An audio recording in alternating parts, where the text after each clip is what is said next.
Selamat pagi teman-teman. Kembali bersama Ariel Kurnedi. Kita akan merenungkan firman Tuhan dari buku Renungan Pagi, Anak dan Pelajar. Yesus sahabat terbaik dan setia. Yang disusun oleh Pastor Dr. Marolop Sagala. Mari kita awali dengan doa. Bapa di sorga, kami akan belajar firman-Mu. Tolong kami supaya firman-Mu menjadi pedoman dalam hidup kami hari ini. Dalam nama Tuhan Yesus kami berdoa. Hari ini, tanggal 3 April, judul renungan kita, Perihal hati dan harta menurut Yesus. Ayat hafalan, Matius pasal 6 ayat 21. Karena di mana hartamu berada, di situ juga hatimu berada. Hati adalah pusat perasaan jiwa. Oleh hati kita mencintai, dan oleh hati kita membenci.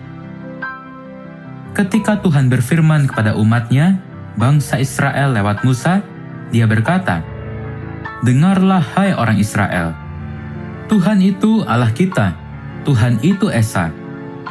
Kasihilah Tuhan Allahmu dengan segenap hatimu, dan dengan segenap jiwamu, dan dengan segenap kekuatanmu." Sebagaimana yang tercatat di dalam kitab Ulangan pasal 6 ayat 4 dan ayat 5. Yesus juga mengatakan hal yang sama. Dia berkata, "Hukum yang terutama ialah, kasihilah Tuhan Allahmu dengan segenap hatimu, dan dengan segenap jiwamu, dan dengan segenap akal budimu, dan dengan segenap kekuatanmu." Sebagaimana yang tercatat di dalam kitab Markus pasal 12 ayat 29 bagian A dan ayat 30. Perhatikanlah bahwa hati adalah merupakan kunci utama untuk mengasihi Tuhan. Harta adalah pemberian Tuhan, dan harta itu bukan Tuhan. Seharusnya kita harus membuat Tuhan itu menjadi harta. Itulah sebabnya Yesus berkata, "Janganlah kamu mengumpulkan harta di bumi. Di bumi, engat dan karat merusakkannya, dan pencuri membongkar serta mencurinya. Tetapi kumpulkanlah bagimu harta di sorga. Di sorga, engat dan karat tidak merusakkannya, dan pencuri tidak membongkar serta mencurinya. Karena di mana hartamu berada, di situ juga hatimu berada." Sebagaimana yang tercatat di dalam kitab Markus pasal 6 ayat 19 sampai ayat 21.